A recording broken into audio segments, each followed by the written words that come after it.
Le Conseil national de la transition a organisé ce dimanche 10 septembre au Palais du Peuple de Conakry un symposium à la mémoire de Hadjia Fatoumata Mbo Camara, ancienne députée de la 8e législature, décédée le vendredi 8 septembre des suites de maladie. Dans son intervention, le conseiller du président du CNT, chargé des affaires sociales, Bakary Donzo a rappelé depuis 27 ans, c'est la première fois qu'un ancien député reçoit les honneurs à travers un symposium. Pour sa part, la représentante du Forum des femmes parlementaires de la 8e législature, Hadjia Essata Dafé, a témoigné que la disparition subite de Hadjia Fatoumata Mbo Camara laisse un grand vide. C'est toute la Guinée qui se souviendra de ses loyaux services. Nous pleurons sa disparition toujours. Dieu lui accorde son paradis éternel, a-t-elle prié. Tenimba Joli Kourouma, une amie de la défunte, à son tour, laisse entendre que seul Dieu peut payer de ses bienfaits de Hadjia Fatoumata Mbo Camara.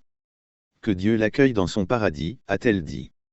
Très attristé, Aboubacar Condé, représentant des enfants de la défunte, dira ceci: notre très cher bien-aimé Hadjia Fatoumata Mbo a été tout pour nous. Ses actions salvatrices resteront gravées dans nos mémoires.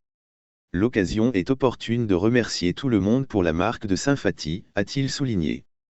Prenant parole, la première vice-présidente du CNT, Hadjia Mehemouna Yombouno Bangoura, a rappelé que l'ancienne députée est née en 1952 à Farana, une date qui marquerait le début d'un voyage extraordinaire au service de la Guinée. Mariée et mère de 4 enfants, elle a équilibré avec succès sa vie familiale et sa carrière politique, montrant l'exemple de ce qu'une femme déterminée peut accomplir. Son parcours professionnel est remarquable. De 1990 à 2020, elle a servi en tant que cadre au ministère de l'Éducation nationale et de l'Alphabétisation, aux Relations extérieures, de la coopération et des transports. Son engagement envers l'éducation et le développement de la Guinée est évident dans cette longue période de service, a-t-elle fait savoir. Poursuivant, elle a indiqué que la défunte s'est distinguée aussi dans son combat politique entre 2014 et 2019 où elle a occupé le poste de députée à l'Assemblée nationale, où elle a également été deuxième questeur. En cette qualité, elle a contribué de manière significative à la législation et à la gouvernance de notre nation. Ces efforts ont eu un impact durable sur la vie de nos concitoyens, en particulier dans le domaine de l'éducation et du développement.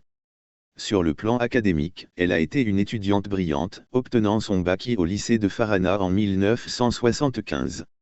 Elle a ensuite réussi son examen de sortie de l'École nationale d'instituteurs de Conakry en 1979.